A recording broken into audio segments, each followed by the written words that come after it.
सो पहले हम entry wound का पढ़ लेते हैं। The wound is usually smaller except in contact discharge where the skin is torn erratically, यानी कि normally entry wound is always smaller, but ऐसा फायर आर्म जो बिल्कुल बॉडी के साथ रख के गोली चलाई गई हो ना, तो उसमें वो बड़ा होता है, बिकॉज वो जैसे ही बुलेट निकलती है ना तो बर्निंग होती है, तो जो एंड होता है ना, मजल एंड जिसको मैंने आपको बताया था, वो उस टाइम वो बहुत गर्म होता है, तो अगर वो बॉडी के साथ लगा हो तो उतना एरिया स्किन का टॉर्न हो जाता है या जल जाता है, तो इस वजह से वुंड बड़ा लगता है। वैसे नॉर्मली स्मॉलर होता है। उसके बाद है एजेस आर इनवर्टेड, बिकॉज गोली अंदर को जा रही होती है, तो जो जहाँ पर वूंड के एजेस होते हैं ना, तो वो अंदर की तरफ मुड़ जाते हैं, इसको इन्वर्जन कहते हैं। As the missile penetrates the body from outside, ठीक है। और फैटी पीपल और डिकम्पोज बॉडी के अंदर इवर्टेड होती है फैट की प्रोट्रूजन की वजह से, बिकॉज फैट आउटसाइड को प्रोट्रूड कर रहा होता है, तो वो एजेस बाद में आउटसाइड को प्रोट्रूड करने लग जाते हैं। उसके बाद है एब्रेजन और contusion. Collar is an essential feature, जो आपके वूंड होता है उसके around there is a collar of abrasion, थोड़ा सा गोल एरिया होता है जहाँ पर एब्रेजन हुई होती है। उसकी रीज़न मैंने आपको बता दिया है, कार्ट्रिज के दूसरे कंपोनेंट्स लाइक जो बर्निंग पाउडर होता है, जो वैड होता है, उसकी वजह से वो एब्रेजन होती है, तो वो आपको एंट्री वूंड पे मिलेगी। एग्जिट वूंड पे ऐसा कोई फीचर नहीं होता। Collar of abrasion is absent in exit wound, ठीक है। शोर्ड एग्जिट वूंड में होता है, बट नॉर्मल अगर आपसे पूछा जाए ना तो वह एब्सेंट ही होगा, आप उसको एब्सेंट ही कहेंगे। ग्रीस और डर्ट रिंग में भी प्रेजेंट, वही वजह कि आपकी चूँकि गोली चली होती है तो उसके अंदर ग्रीस और डर्ट और गन पाउडर के पार्टिकल्स मिल सकते हैं। Burning, blackening, singeing and tattooing में भी सीन, इसकी भी रीजन हमने पढ़ ली। In contact and close range entry wound, track near the entry wound में be bright pink due to carbon monoxide. This is not important. Clothing में भी turn in shreds taken into the wound, because entry wound होगा तो वहाँ से कपड़ा अंदर चला जाएगा with the bullet. Bleeding is generally slight. Lead में भी डिटेक्टेड ऑन रेडियोलॉजिकल और माइक्रोकेमिकल एग्जामिनेशन। यहाँ पर अगर आप देखें एग्जिट वूंड, तो wound is bigger in size then the corresponding entry wound. Edges are usually everted और कॉलर ऑफ एब्रेजन एब्सेंट होता है, ग्रीस कॉलर भी एब्सेंट होता है, कोई ब्लैकनिंग टैटूइंग नहीं मिलती, ठीक है। Clothing is turn out, profuse bleeding होती है, ठीक है, क्योंकि सारी आर्टरीज जब गोली बाहर निकल रही होती है ना, तो उनका आर्टरीज का जो फेस होता है वो भी बाहर की तरफ हो जाता है, तो एक्सेसिव ब्लीडिंग हो रही होती है। ठीक हो गया। So these are the characteristics of both exit and entry wounds. Variation in the shape of the exit wounds are due to deformation of the bullet during its passage through the body. जो exit wound होता है उसकी shape बहुत vary करती है from body to body, because अंदर जो bullet है उसकी डिफॉर्मेशन हो जाती है during its passage, so that's why वो इरेगुलर शेप का हो सकता है exit wound. Tumbling, turning end to end in the body, therefore base में एग्जिट फर्स्ट। समटाइम ऐसा होता है कि आपकी जो बुलेट है वो एंड टू एंड टर्न कर जाती है आपकी बॉडी के अंदर। नॉर्मली एग्जिट वूंड से उसकी पॉइंटेड एंड को पहले निकलना चाहिए, बट जब टम्बलिंग हो जाती है तो फिर उसकी बेस पहले निकलती है पूरी, यानी गोली मुड़ जाती है, ठीक है। सो ये हमारी कैरेक्टरिस्टिक्स है। अब हम इनमें से पीछे टेक्स्ट के अंदर से जो इंपॉर्टेंट टर्म्स है ना वो पढ़ लेते हैं, ठीक है। कॉन्टैक्ट वूंड्स वही होते हैं जो मैंने आपको बताया, फिल्म कॉन्टैक्ट हो बॉडी के साथ, जो मसल एंड पूरा स्किन के साथ ही जुड़ा हो, उसको हम कॉन्टैक्ट वूंड कहते हैं। क्लोज रेंज वूंड होता है, इसकी आपने रेंज याद रखनी है। क्लोज रेंज वूंड होता है with in 6 inches, intermediate range wound होता है 18 इंचेस, और डिस्टेंट रेंज वूंड होता है मोर देन 18 इंचेस, ठीक है। उसके बाद है जी classification of fire arm wound, entry wound और एग्जिट वूंड। अब कॉन्टैक्ट वूंड है, ठीक है, when there is firm contact between muzzle and skin, ठीक है, इसमें मसल एंड का इंप्रेशन भी स्किन के ऊपर पड़ जाता है बिकॉज बहुत फिल्म कॉन्टैक्ट होता है। उसके बाद बिवेलिंग फिनोमिना, ये बहुत इंपॉर्टेंट है, ये वाइवा में ऑस्पी में पूछा जाता है। जब गोली मारी जाती है ना स्कल के ऊपर, इसको अब आपने बहुत गौर से सुनना है, ये समझने वाली बात है, ये टेक्स्ट से आपको ऐसे समझ नहीं आएगी, ठीक है। जब गोली मारी जाती है ना स्कल के ऊपर, तो आप समझें ये स्कल की ना, ये स्कल का क्रेनियम मैंने बनाया है, ठीक है। इस क्रेनियम की 2 लेयर्स हैं, ठीक है। अब वो 2 लेयर्स मैं शो कर रही हूँ। आउटर लेयर मैं इस तरह से शो कर रही हूँ और इनर लेयर इसकी ये इस तरह से शो कर रही हूँ, ठीक है। और यहाँ पर आपका जो है वो ब्रेन पड़ा हुआ है, ठीक है, ये आपका सारा ब्रेन है। और ये जो है ये आउटसाइड है जहाँ से बुलेट आ रही है। जब आपकी बुलेट आती है ना, फनल स्पिंडल शेप्ड आपकी बुलेट है इस तरह से, ठीक है। अब जब ये बुलेट आई तो जो these are 2 tables of the cranium, outer table of the skull and inner table of the skull, ठीक है, ये 2 लेयर्स हैं बेसिकली। जो जब आपकी बुलेट एंटर करी होती है ना स्कल के अंदर, तो your outer table is being supported by the inner table. अभी नीचे इनर टेबल है वो उसको सपोर्ट प्रोवाइड कर रही है, जिसकी वजह से आपकी आउटर टेबल के ऊपर छोटा सा सुराख आता है, छोटा सा वूंड बनता है, ठीक है। जबकि ये बुलेट आपके इसको क्रॉस करने लगती है ना इनर टेबल को, तो इनर टेबल के नीचे तो कोई चीज़ नहीं है जो उसको सपोर्ट प्रोवाइड करे, नीचे तो ब्रेन है। तो जो आपका वूंड है ना इनर टेबल के ऊपर वो बड़ा बनता है as compare to outer table. तो जो आपका वूंड होता है ना उसकी शेप होती है फनल शेप्ड, इस तरह की शेप होती है आउटर टेबल के ऊपर वूंड का साइज़ छोटा होता है और इनर टेबल के ऊपर वूंड का साइज़ बड़ा होता है। और रीज़न इसकी क्या होती है, because outer table is being supported by the inner table, that's why the size of wound is smaller here. ठीक है। अच्छा, अब जब ऑपोजिट आ जाएं एग्जिट वूंड के ऊपर, अब जब स्कल के ऊपर एग्जिट वूंड होगा तो क्या होगा, अब यहाँ पर एग्जिट, ये मैं क्रेनियम बना रही हूँ दूसरी साइड की, यानी एक टेम्पल रीजन से, टेम्पोरल रीजन से गोली लगी और दूसरे टेम्पोरल से अब अगर वो निकल रही है गोली, तो again this, now this is the, if I use a darker colour, now this is the inner table and this is the outer table of the skull.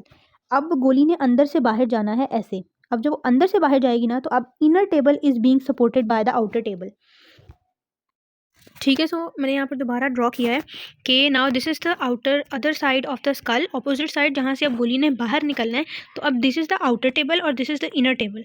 ठीक है। तो जब अब now inner table is supported by the outer table, तो inner table के ऊपर बहुत छोटा सा होल आएगा, बहुत छोटा सा वूंड बनेगा, जबकि आउटर टेबल पर ज़्यादा वूंड बनेगा बिकॉज बाहर से उसको कोई चीज़ सपोर्ट नहीं कर रही। ठीक है। So this phenomena is known as bevelling phenomena. ठीक है। अब हम इसको पढ़ लेते हैं। When the bullet passes through the skull fracturing it, phenomena known as the bevelling helps a lot in determination of direction of bullet and determination of entry wound। इस wound से हम डायरेक्शन पता करते हैं। देखें, इसके नतीजे में क्या होगा, एक फनल शेप्ड वूंड बनेगा इस तरह का। ठीक है। अगर गोली एंटर हो रही है इस साइड से तो एंट्री पे छोटा वूंड होगा, और जब एग्जिट होगी तो बाहर की तरफ बड़ा वूंड होगा। तो हम इसको कंपेयर करके साइजेस को हम पता लगा सकते हैं कि गोली किस साइड से चली थी और कहाँ से निकली थी। ठीक है। The skull being a flat bone has an inner and outer table which support each other। when a bullet passes through the outer table which is supported by the inner table at the moment, जो मैंने आपको पहले बात बताई, a clean cut hole is produced। ये whole है, W remove कर दें, in the outer table while the inner table not supported from its inner side get adversely fractured, और वहाँ पर बड़ा wound बनता है। when the same bullet reaches the opposite side of the skull to exit out, it first encounters the inner table which is now supported by the outer table, thus a clean cut hole is in the inner table and an irregular fracture of the outer table is the result। the whole phenomena is known as the bevelling। ठीक है। तो ये bevelling phenomena है and this is important। उसके बाद जी puppies rule है, this is another rule, ये भी पढ़ लेते हैं कि इसमें ये होता है कि इसको मैं पहले आपको समझा देती हूँ। If this is your skull, ठीक है, और स्कल पर एक साइड से यहाँ से गोली आई है, उस गोली की वजह से यहाँ पर स्कल में फ्रैक्चर हुए हैं, क्रैक्स पड़े हैं, ठीक है, फ्रैक्चर्स हो रही हैं इस तरह से। तो वो कह रहे हैं कि जब कोई सेकंड गोली आएगी ना स्कल के ऊपर, वो क्या करेगी, ये जो फर्स्ट वाली के फ्रैक्चर्स फैल रहे हैं, सेकंड वाली गोली जब आएगी ना, तो जो उसका फ्रैक्चर होगा ना, वो इसके फ्रैक्चर्स को फैलने से, आगे प्रोग्रेस करने से रोक देगा। ठीक है। तो बस यही चीज़ है Puppe's rule. When two bullets enter the skull one after the other, close to each other, fractures produced by the first are arrested by the bullet entering second to it. ठीक हो गया। उसके बाद है जी है अनदर टर्म बैक स्पैटर। बस ये terms important हैं, ये आपको पता होनी चाहिए, बाकी जनरल कैरेक्टरिस्टिक्स हैं वो इतनी इंपॉर्टेंट नहीं है। कॉन्टैक्ट वूंड में cause blood, fragments of tissues, hairs and fibres of clothing to enter the muzzle. Back spatter, जब हम गोली चलाते हैं तो गोली बिल्कुल जो है वो आपकी फ्रंट को चली जाती है ना, मतलब गन के मसल एंड से बाहर निकल जाती है। सम टाइम क्या होता है, ये चूँकि हम कॉन्टैक्ट वूंड की कैरेक्टरिस्टिक्स पढ़ रहे हैं, ये बिवेलिंग फिनोमिना, जो बैक स्पैटर, पपीज रूल, ये सारे कॉन्टैक्ट वूंड की कैरेक्टरिस्टिक्स हैं। ठीक है। तो क्या होता है कि जब आप गन बिल्कुल स्किन के साथ रख के गोली चलेगी ना, तो उस कपड़ों का, स्किन का कुछ जला हुआ टुकड़ा गन के अंदर चला जाएगा ड्यू टू बैक प्रेशर, जब वहाँ से गोली निकल जाएगी। ठीक है। तो उस चीज़ को हम बैक स्पैटर कहते हैं। Contact wounds may cause blood, fragment of tissues, hairs and fibres of clothing to enter the muzzle and due to negative pressure और space produced after the discharge. It is important because the resultant stains may be found on the weapon and sometimes on the shooter and near by objects. ठीक है। तो ये हमारे लिए help करता है। उसके बाद इधर एक और टर्म लिखी हुई है, कोरोना। कोरोना का मतलब होता है क्राउन, क्राउन शेप्ड। अब हम इसको पढ़ते हैं कि जब स्किन के साथ लूज कांटेक्ट होते हैं ना, here gases will escape with resultant scattering of the muzzle blast and an unusual arrangement of soot is seen over the skin.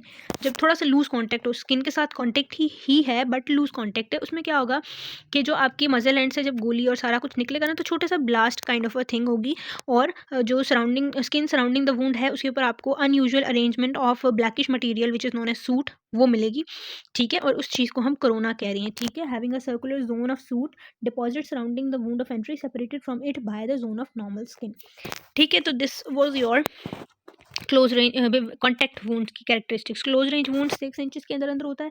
इसमें बस आपने हेडिंग याद करनी है, बर्निंग ऑफ स्किन हो जाती है, सिंजिंग ऑफ हेयर हो जाती है, ब्लैकनिंग होती है, टैटूइंग होती है, कार्बोक्सी हीमोग्लोबिन फॉर्मेशन होती है जिसकी वजह से पिंक कलर हो जाता है, फाउलिंग होती है। These are tiny lesions caused by the embedment of fragments of metal from the interior of barrel to the skin to the wound. और कॉलर ऑफ एब्रेजन और समझरिंग यहाँ पर बहुत लेस होती है, वो आपको इंटरमीडिएट रेंज वूंड में ज़्यादा मिलती है। ठीक है, सो ये इसकी कैरेक्टरिस्टिक्स की बस हेडिंग्स करनी है। उसके बाद है जी इंटरमीडिएट रेंज वूंड। इसमें आपका मोस्ट प्रोमिनेंट फीचर एक तो ये 18 इंचज़ के रेंज में होता है और tattooing is the most prominent feature. Tattooing मैं बता चुकी हूँ कि क्या होती है। उसके बाद कॉलर फेब्रेजन इसमें मिलता है आपको और डर्ट रिंग बनती है। Dirt ring is another term, ये भी कॉलर ऑफ एब्रेजन की तरह ही होता है, बस इसमें डर्ट होती है instead of the abrasion properties, और कोई वूंड नहीं होता, डर्ट होती है। ठीक है, उसके बाद जी डिस्टेंट रेंज वूंड्स हैं, इनकी बियॉन्ड 18 इंचज़ लिमिट है, रेंज है। ठीक है, इसमें आपको कॉलर ऑफ एब्रेजन मिलेगा बहुत प्रोमिनेंट। ठीक है, उसके अलावा आपको मिलेगा बुलेट की टम्बलिंग की वजह से जो आपका एग्जिट वूंड है ना, इसमें बुलेट जब आपकी बॉडी के अंदर एंटर होती है ना, तो बहुत उसको रेजिस्टेंस मिलती है और बहुत टिश्यूज से उसको गुजर के जाना पड़ता है। सम टाइम बुलेट उल्टी हो जाती है, जब उल्टी होती है ना तो उसका जो ब्रॉडर बेस है वो आपके एग्जिट करती है आपके बॉडी से, जिसकी वजह से एक उस तरह की अपीयरेंस आ जाती है, जस्ट लाइक अ की होल। ठीक है, की होल की तरह की अपीयरेंस आती है। उसके बाद है जी exit wound from rifled fire arms. ये हमने सारी एंट्री वूंड्स की अभी कैरेक्टरिस्टिक्स पढ़ी थी। एग्जिट वूंड्स में we have rifled fire arms की हम पढ़ने लगे हैं, ये मैं आपको पहले ही पढ़ा चुकी हूँ। ठीक है, एग्जिट वूंड की वही कैरेक्टरिस्टिक्स हैं जो मैं आपको बता चुकी हूँ। उसमें आपको बुलेट टर्नओवर मिल सकता है, उसमें आपको जो है वो स्किन इवर्टेड मिलेगी, आपको जो है वहाँ पर कोई कॉलर ऑफ एब्रेजन नहीं मिलेगा, कोई टैटूइंग नहीं मिलेगी। ठीक है, और वो वूंड आपका बड़ा हो सकता है as compare to entry wound. ठीक है, then we have shotgun injuries. We have studied rifled injuries, now we will discuss shotgun injuries जिसमें से पैलेट्स निकलती है, मल्टीपल पैलेट्स। ठीक है, कैरेक्टरिस्टिक्स हम इसकी पहले पढ़ चुके हैं, तो हम पढ़ते हैं कि इसमें कॉन्टैक्ट वूंड की क्या कैरेक्टरिस्टिक्स होती हैं। ठीक है, कॉन्टैक्ट वूंड इसमें भी वैसे ही है कि स्किन के पास रख के गोली चलाई जाएगी। इसमें मैं आपको एक जनरल प्रिंसिपल समझा देती हूँ। वो क्या है कि if this is your gun, ठीक है, जिसके अंदर से मल्टीपल ना पैलेट्स निकलनी है, छोटी छोटी गोलियाँ निकलनी है, और ये बॉडी है एक पर्सन की, एक ही ये बॉडी है, और अगर ये गन है, इसमें से भी पैलेट्स निकलनी है, और एक ये बॉडी है थोड़े डिस्टेंस पर। ठीक है, अब अगर हम इसको क्लोज करके मारेंगे बॉडी के, तो क्या होगा, शॉर्ट रेंज के अंदर जो गोलियां हैं वो सारी उसकी बॉडी के अंदर कंसंट्रेट हो जाएंगी, ज़्यादा फैलेंगी नहीं, यानी फैनिंग आउट नहीं होगी, सिर्फ इतने से एरिया में रहेंगी। जितना कम डिस्टेंस होगा वो उतना कम फैनिंग आउट होगी उनकी। ठीक है, ऑन दी कॉन्ट्ररी जब दूर होगी ना, तो वो यहाँ से चूँकि फैलने लग जाएंगी, बुलेट्स आपने दूर से ही फायर कर दी हैं तो वो निकल के फैलेंगी, और वो जित कम बुलेट्स हो सकता है पहुँचे बॉडी तक, बट वो फैनिंग आउट होगी और वो ज़्यादा एरिया को डैमेज करेंगी। ठीक है, ये थोड़ा एक डिफरेंस है। अब हम इसको पढ़ लेते हैं। When there is a firm contact, और यहाँ पर है लूज कॉन्टैक्ट, और बोन के ऊपर वो बात कर रहे हैं कि having when there is a firm contact with skin not having shallowly placed bone underneath, यानी कि नीचे कोई बोन नहीं है, लाइक एब्डोमेन है, थोरेक्स है, इस तरह की प्लेसेस पर क्या होगा, आपका जो एंट्री वूंड होगा वो विदाउट एनी रेजिस्टेंस बनेगा, और पूरी जो पैलेट्स हैं विदाउट एनी रेजिस्टेंस आपके पेनिट्रेट कर जाएंगी। Therefore the result will be the dissipation of contents like burning, blackening, tattooing, ये सारा कुछ भी फैल जाएगा आपकी बॉडी के अंदर, और वूंड के अंदर भी फैल जाएगा, क्योंकि ऑब्वियसली मल्टीपल वूंड है, तो हर वूंड के एंट्री वूंड पे हर पैलेट के एंट्री वूंड पे डिफरेंट आपको जगह पर ब्लैकनिंग, टैटूइंग मिलेगी, एक जगह पर नहीं मिलेगी। दूसरी बात, फिल्म कॉन्टैक्ट है बट स्किन जो है वो बोन के ऊपर सिचुएटेड, यानी गन बोन वाली जगह पे रखी हुई है, स्किन के अंडरनीथ बोन है। ऑलमोस्ट सिमिलर कैरेक्टरिस्टिक्स हैं as those in rifle fire arm wound are speculated, यानी इसकी कैरेक्टरिस्टिक्स बिल्कुल राइफल वाले वूंड की तरह होंगी, जो राइफल का हमने कॉन्टैक्ट वूंड पढ़ा है। ठीक है, उसके बाद जी है लूज कॉन्टैक्ट अगर होगा तो फिर आपको जो है वो discharge are dissipated on the skin surrounding the main hole producing due to an mass and pellets. इसमें भी आपको अराउंड द मेन होल, एक मेन होल होगा, ठीक है, पिछली डायग्राम में। ठीक है, जब पैलेट्स फायर होती है ना, एक मेन होल होता है जो बिल्कुल गन के सामने लेवल पर होता है, बाकी सारे जो होल हैं आपको उसके अराउंड मिलेंगे, अराउंड द मेन होल बाकी सारे इफेक्ट्स मिलेंगे। ठीक है, उसके बाद क्लोज रेंज वूंड है। क्लोज रेंज वूंड में सिर्फ आपने कैरेक्टरिस्टिक्स देखनी है, वही वाली कैरेक्टरिस्टिक्स हैं जो राइफल्ड में थी। ठीक है, और इंटरमीडिएट रेंज में भी ऑलमोस्ट वही चीज़ें हैं जो हमने उसमें पढ़ी थी, इसमें कोई कॉलर ऑफ एब्रेजन नहीं होता। ठीक है, और मल्टीपल वूंड्स होते हैं क्योंकि मल्टीपल पैलेट्स होती हैं। उसके बाद इसमें एक टर्म थी, ये वो शायद आगे होगी, अभी हम पढ़ते हैं। उसके बाद है distant range wounds. Distant range wounds में कोई बर्निंग, कोई ब्लैकनिंग, चारिंग ऑफ स्किन, क्लबिंग कुछ भी नहीं होता। ठीक है, इसमें मिलता है वैड मिल सकता है। ठीक है, वैड होता है जो कैरेक्टरिस्टिक्स के अंदर मैंने आपको बताया। ठीक है, इसके अंदर जो इंपॉर्टेंट फिनोमिना है ना डिस्टेंट वाले के अंदर, वो है rat hole phenomena. Rat hole phenomena होता है बियॉन्ड 3 फीट, आपको मिलता है कि जब 3 फीट से बियॉन्ड, सॉरी ये बियॉन्ड 3 फीट नहीं मिलता है, 3 फीट के अंदर वाली रेंज के अंदर मिलेगा, बियॉन्ड 3 फीट ये एब्सेंट होगा। जब आप 3 फीट से दूर के डिस्टेंस से शॉटगन को फायर करते हैं ना, तो वो पूरी फैनिंग आउट हो जाती है, जैसे मैंने पीछे डायग्राम में दिखाया था, इस तरह की अपीयरेंस आती है। तो फिर आपको डिफरेंट बहुत दूर दूर वूंड्स मिलते हैं, जबकि जब आप करीब से चलाएंगे ना with in the range of 3 feet, तो आपको रैट होल जैसा वूंड मिलेगा। अब वो क्या होता है, एट दिस डिस्टेंस और just short after the body is hit a pattern of embedment of pellets resembling rat hole is formed. ठीक है, जब आपने रैट कभी किसी को देखा हो किसी चीज़ को काटता है ना, तो इस तरह के ना होल्स, इस तरह के होल्स जो है वो क्रिएट करता है। अब इसको क्यों इससे मुशाबहत दी जा रही है, वो इसलिए दी जा रही है कि ये अगर इलेक्ट्रिक बॉडी है, ठीक है, और ये गन है और ये with in the range of 3 yards है, तो जब इसमें से फायर हुई तो क्या हुआ, वो करीब करीब की रेंज में रहेंगी और क्या होगा, एक मेन मेन वूंड के अराउंड, ये मेन वूंड है तो उसके अराउंड आपको इस तरह से सारी पैलेट्स जो हैं वो थोड़ी सी फैली हुई मिलेंगी and it gives the appearance of a rat hole. इस वजह से हम इसको रैट होल फिनोमिना कहते हैं। ठीक है, in this there is a central hole surrounded by a few perforations called rat hole phenomena। ठीक है, उसके बाद determination of distance of fire, वो आप हम कैसे पता लगाते हैं, उसके बहुत से मेथड्स हैं। इसमें से कोई चीज़ छोटा वाला आप याद रखिए कि अगर इन केस आ जाता है, वैसे इंपॉर्टेंट नहीं है, तो फिर आप जो है वो इसको करें। Here we consider that the hair singeing occurs over first 30 centimetre soot within a half metre. इसमें हम अपने जो डिफरेंट कैरेक्टरिस्टिक्स हैं वूंड के, उनको अलॉट कर देते हैं डिफरेंट डिस्टेंस, कि अगर आपको हेयर की सिंगिंग मिल रही है तो वो फर्स्ट 30 सेंटीमीटर्स के डिस्टेंस के अंदर मिलेगी। अगर आपको सूट मिल रहा है तो वो हाफ मीटर के डिस्टेंस से, यानी गोली फायर की गई है। और अगर पाउडर टैटूइंग मिल रही है, इसका मतलब जो गन फायर की गई है बियॉन्ड 2 मीटर्स है। ठीक है, but this is not accurate method, this is a rough rule. उसके बाद है डिस्पर्शन से भी हमें पता लग जाता है कि अगर बुलेट्स की गोलियां कितनी डिस्पर्स हो रही हैं। जैसे मैंने आपको डायग्राम से भी बना के बताया था कि अगर करीब होगी तो डिस्पर्शन कम होगी, दूर होगी तो डिस्पर्शन ज़्यादा होगी। उसके बाद है billiard ball ricochet method. Billiard ball ricochet method ये कहता है कि जैसे आपकी मल्टीपल पैलेट्स निकली है ना, तो एक मेन जो पैलेट है ना वो गई है, इसमें ये आपको मिसगाइड कर सकता है टूवर्ड्स योर डिस्टेंस। ये असल में डिस्टेंस फाइंड करने का कोई मेथड नहीं है, ये आपको मिसगाइड करता है। बेसिकली इसमें होता ये है कि मल्टीपल पैलेट्स जब निकलती है ना, तो इनमें से हो सकता है कोई एक दो पैलेट्स एक दूसरे से टकराएं और वो दूसरी वाली को दूर भेज दें, और असल में वो इतना दूर जाना उनका ना हो, क्योंकि वो क्लोज रेंज हो सकता है, but due to this phenomena जिसमें वो एक दूसरे से टकराने की वजह से दूर चली गई हैं, तो हमें ऐसा लग सकता है कि फार डिस्टेंस से इसको फेंका गया है, फायर किया गया, but this was not true. ठीक है, अब इसको पढ़ लेते हैं। As has been mentioned earlier that beyond 3 feet pellet start fan out. जैसे मैंने बताया 3 फीट से बियॉन्ड करेंगे तो पैलेट्स की फैनिंग आउट स्टार्ट हो जाती है, फैलने लग जाती हैं। 3 फीट्स के अंदर हमें रैट होल फिनोमिना मिलता है। ठीक है, but some time bunch of pellets may start spreading even before 3 feet. Why? When one of the pellets behaving as a billiard ball hits others resulting in spread of the pellets. Thus, a pattern may be obtained on the body in which pellets are found spread as if they are fired from any distance more than 3 feet. This may mislead the examiner to judge the exact distance of fire, as he will be estimating from the distance between the pellets. ठीक है, ये वही बात है जो मैंने आपको बता दी। इसको हम बिलियर्ड बॉल रिकोशिएशन कहते हैं। ठीक है, उसके बाद जी शॉर्ट गन के एग्जिट वुंड्स कैसे होंगे। एग्जिट वुंड्स कुछ खास इंपॉर्टेंट नहीं होते, इसमें भी वैसे ही कैरेक्टरिस्टिक्स हैं, यहाँ पर इनकी कंपेयर भी किया हुआ है, you can give it a read. बाकी सारा कुछ हम डिटेल में पढ़ चुके हैं।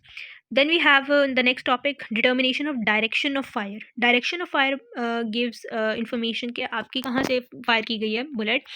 ठीक है, तो इसमें हमें वूंड की मॉर्फोलॉजी से भी पता चलता है, हमें ब्लैकनिंग, बर्निंग और टैटूइंग से पता चलता है। ठीक है, और कॉलर ऑफ एब्रेजन से पता चलता है कि अगर वो सर्कुलर है, when the fire is at right angle, बिल्कुल राइट एंगल पे मारी गई है तो वो सर्कुलर होगी। अगर कोई और एंगल बनाया गया है तो फिर कॉलर ऑफ एब्रेजन का जो शेप है वो चेंज हो जाएगी। ठीक है, इसी तरह एग्जिट और एंट्री वूंड्स की डायरेक्शन हम लोग एंगल बनाकर चेक करते हैं। लाइक अगर ये बॉडी है, ठीक है, और ये एंट्री वूंड है और ये एग्जिट वूंड है, तो हमें पता चलेगा कि बुलेट की डायरेक्शन इन द बॉडी ये थी। इसका मतलब बुलेट जो है वो इस जगह से फायर की गई है, जो ऐसे ट्रेवल किया है। अगर यहाँ से फायर की जाए तो फिर तो वो ऐसे ट्रेवल करेगी ना, तो इस तरह से भी हम डायरेक्शन जो है वो पता कर सकते हैं। ठीक है, this is not important. Then we have factors affecting appearance of firearm wounds. ठीक है, ये वही सारे फैक्टर्स हैं, वेपन कैसा होगा, बुलेट्स कैसी हैं अंदर, पर्सन की बॉडी कैसी है, उसकी पोजीशन क्या है, बुलेट की डायरेक्शन क्या है, बुलेट का फासला कितना है, ये सारा कुछ जो है वो डिपेंड करते हैं। तो ये बहुत सिंपल सी बातें हैं, इनको हम डिस्कस नहीं कर रहे हैं। ठीक है, उसके बाद एक टर्म है बुलेट एम्बोलाइजेशन। बुलेट्स इसका मतलब क्या है, bullets entering large blood vessels may behave as emboli and can be carried to distant places. इसको हम बुलेट एम्बोलिज्म कहते हैं। जस्ट डेफिनेशन इज इनफ, ये एमसीक्यू में आ सकता है। कंसील्ड एंट्रेंस वूंड क्या होता है, sometimes the wound of entry is difficult to localise as it may be present at some unusual site like mouth, nostrils, ears, axilla, vagina, anus, तो उसको हम कंसील्ड एंट्रेंस वूंड कहते हैं। Further if the area is blood stained it may pose a difficulty in identifying the wound of entry. ऐसे वूंड्स को हम concealed entry wounds कहते हैं। ओके, उसके बाद हमारे पास नेक्स्ट बस इसमें इतना ही इंपॉर्टेंट है। रैट होल फिनोमेना मैं आपको बता चुकी हूँ। अच्छा, एग शेल फ्रैक्चर भी एक टर्म है। It is a phenomena speculated mostly in cases of accidents and firearm injuries. Here, close range shot may transform a skull into hundreds of pieces, like the shell of an egg. उसको तोड़ दिया जाए तो hundreds of pieces में वो टूट जाता है. तो इसी तरह कुछ ऐसे fractures होते हैं close range shoot की वजह से skull के, जो इस तरह की appearance देते हैं, उसको हम कहते हैं egg shell fracture. A case was recorded where a housekeeper was hit by his friend on the head by a blunt weapon, which resulted in shattering of the skull. ठीक है. उसके बाद जी ऑटोप्सी फाइंडिंग्स क्या होती हैं fire arm deaths के अंदर, ये आपको इसकी हेडिंग्स एटलीस्ट लाजमी अच्छे से पता होनी चाहिए. अगर किसी की डेथ फायर आर्म की वजह से होती है तो आपने क्या क्या चीज़ें as a medical examiner observe करनी है. You should examine the scene of crime, the clothings of the victim. All right. उसमें क्या क्या देखना है वो बहुत जनरल सी बातें हैं जो नॉर्मली हम देखते हैं, वो सारा कुछ वही देखेंगे. ठीक है. उसके बाद है जी फायर आर्म इंजरीज आपने नोट करनी है. उस इंजरी की सारी आपने चीज़ें नोट करनी है, जो जो भी हमने पढ़ा. वो एंट्री वूंड है, उसकी क्या क्या कैरेक्टरिस्टिक्स होती हैं, वो सारा कुछ आपने ऑब्जर्व करना है. एग्जिट वूंड है तो उसको सारा ऑब्जर्व करना है. For the size, shape, location, everything you have to observe and then you have to document every single finding. All right. उसके बाद है जी collection, preservation and dispatch of the exhibits. आपको अगर कोई बुलेट मिली है, कोई वेपन मिला है, कोई कपड़े का ऐसा टुकड़ा है, anything that can be directly or indirectly related to the victim, to the murderer, anybody, वो आपने सीन ऑफ क्राइम से लेना है और उसको कलेक्ट करना है, उसको प्रिजर्व करना है. अगर वो ब्लड है, यूरिन सैंपल है, एनीथिंग, आपने उसको प्रिजर्व करना है और फिर आपने उसको डिस्पैच करना है to the histopathologist, to the chemical examiner और हुसोएवर. All right. उसके बाद आपने cause of death due to firearm wound क्यों हो सकती है, due to shock, due to haemorrhage और ड्यू टू इंजरी और injury to the vital organs. ये भी बहुत जनरल सी बात है. उसके बाद एक केमिकल एनालिसिस आपने करना है for determination of blood group and blood alcohol level of the victim. ठीक है.